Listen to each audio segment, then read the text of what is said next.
Ang pagpapatuloy ng kwento.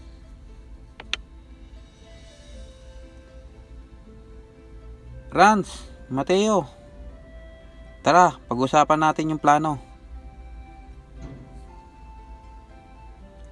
Ano ba yung plano nyong dalawa na magpinsan?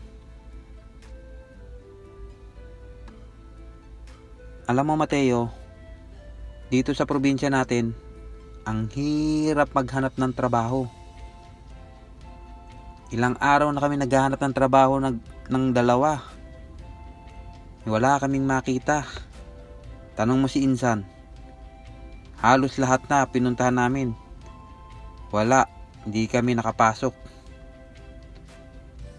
Oo, Mateo. Ang hirap maghanap ngayon. Nauubos na yung pera namin. Kakapunta, kakapamasahe, kakabili ng merienda.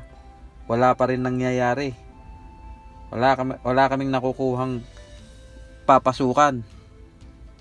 Sa tuwing magtatanong kami, sasabihin nila, walang bakante. Kaya may naisip kaming dalawa na magpinsan. Ano yung naisip ninyo? Baka pwede nyo ako isama. Basta, yung mabuti lang ha, hindi masama yung naisip nyo.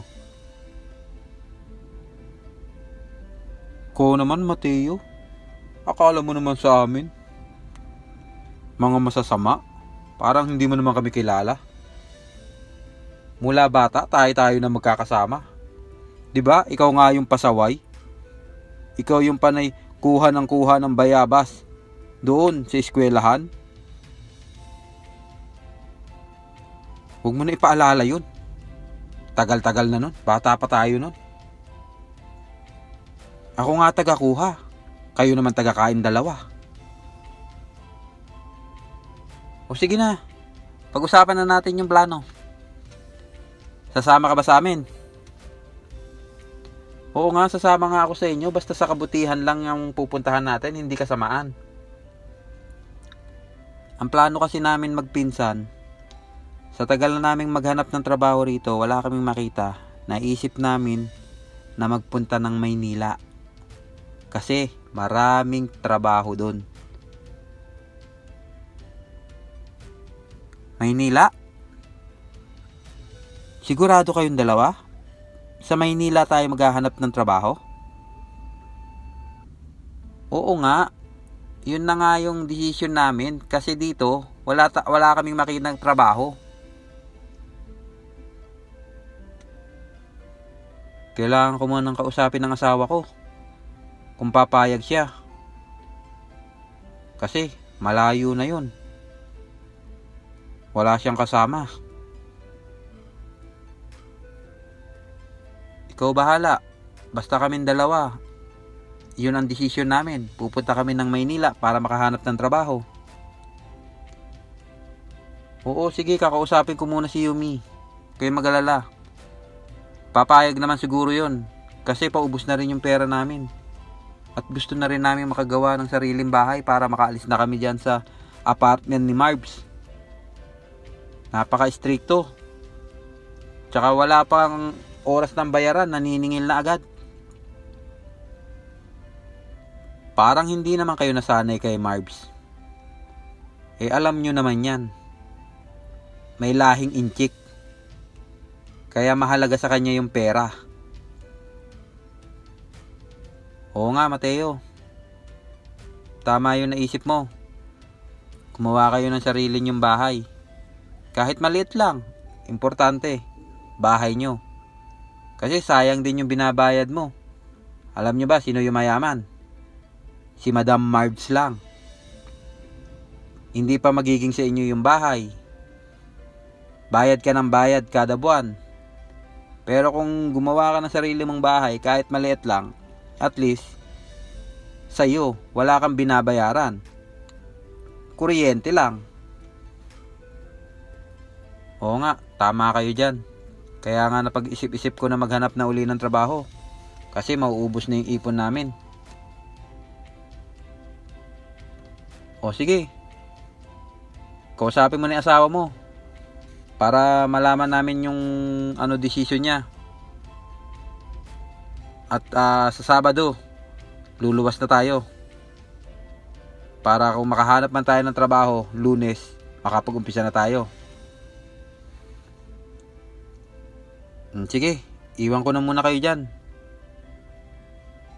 At pupuntahan ko na si Mrs. Baka nakaluto na rin yun at nagugutom na rin ako. Magmerienda ka na rito. Hindi na.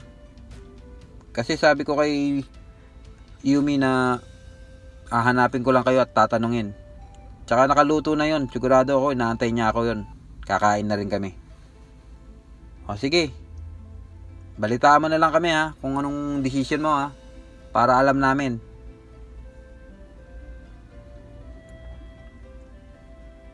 Han! Hoy Han, nandiyan ka na pala. Tara, kain na tayo. Maghahain na ako ha. Sige Han, maghain ka na at may kwento ako sa'yo.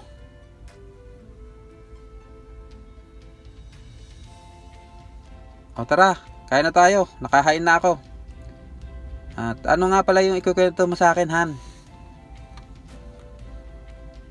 Han, nakausap ko na nga pala yung dalawa, yung magpinsan. Si Rans, tsaka si Amiras.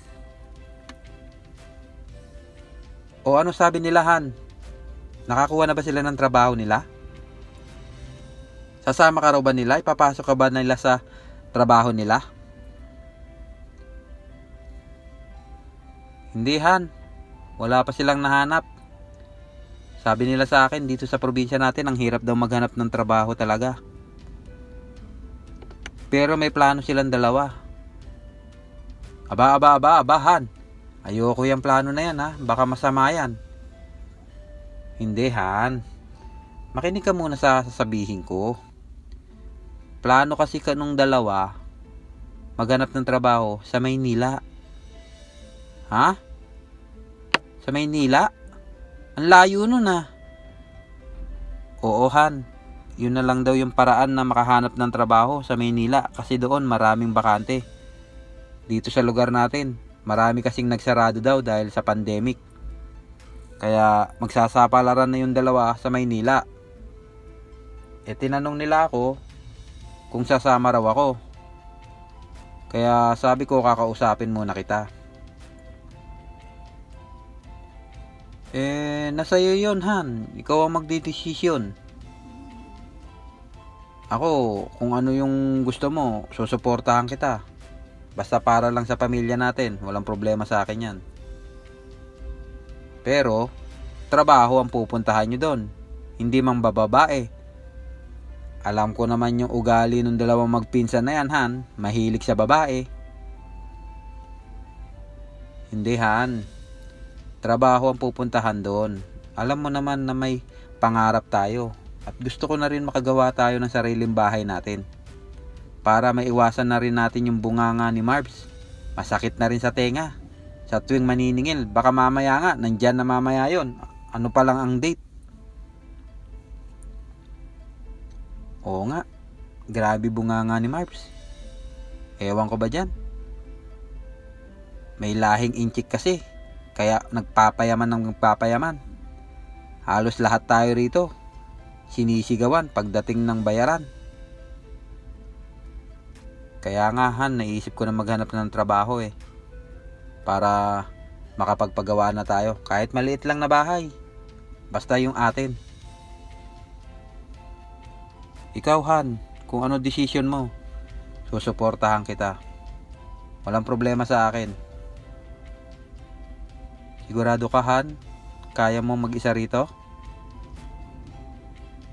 Oo, Han. Kakayanin ko. Para lang sa atin. Ganyan kita kamahal, Han. Salamat at naintindihan mo. Sige, sasabihin ko sa dalawa na sasama ako sa kanila sa Maynila para maghanap ng trabaho. O sige, tara, kain na tayo. Sige, kain na tayo.